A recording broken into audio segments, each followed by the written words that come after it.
it's a game of cricket. You don't score every day, and you don't win matches every day. So obviously people are going to expect someone who's been playing tremendous cricket, but it doesn't happen every day. You tend to get out, and you need to think into that, and you need to learn from your mistakes going forward, which we will from this match.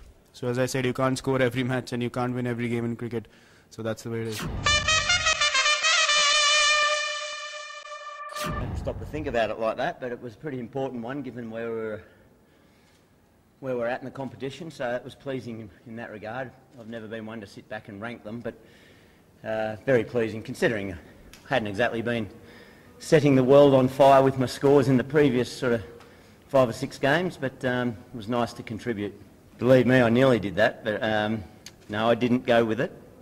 Yeah, it was a little, I don't know, it was, it's a fine line between success and failure, particularly in 2020 where you've got to take risks.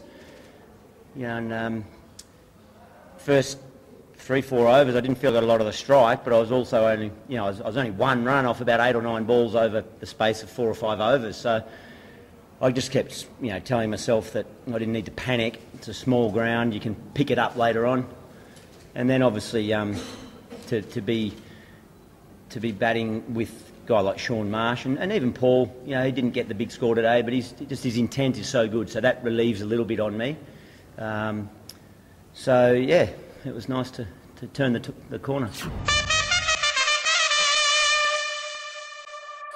Yeah, it happens. There's not much you can do. You can just ask your bowlers to, bowl in the areas you want them to. But if the batsman is in such a flow and going like the way Gilly was, you can't do much about it. And it was one of those games where he just took the game away from us. And not to forget Shaun Marsh as well. He batted beautifully along with him.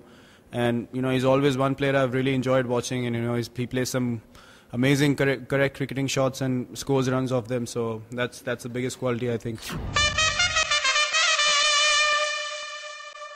He's definitely should be in the running and in contention for spots in that Australian team.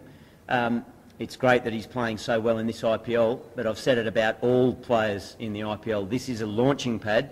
This is a foundation to work from, but you do need to go away and continue your work and hopefully achieve that success in your own domestic setup.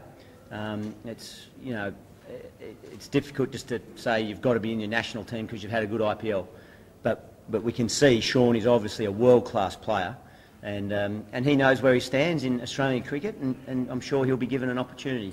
No, as I said, I did put my inputs, and we bowled really well in the first 6 overs. But then, as I said, they started taking chances which paid off. And hats off to them. They are, professional international cricketers, and Gilly has been a legend himself. So there's not much you can do when 2 guys bat like that. Whatever you plan, whatever inputs you give. But if someone bats like that, there's not much you can do rather than just stand in the field and watch. We had about 40 plans. Unfortunately, he nicked one. Praveen Kumar bowled beautifully to him.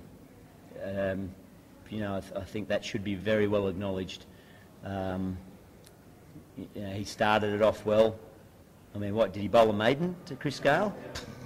Normally he's 30-odd by then.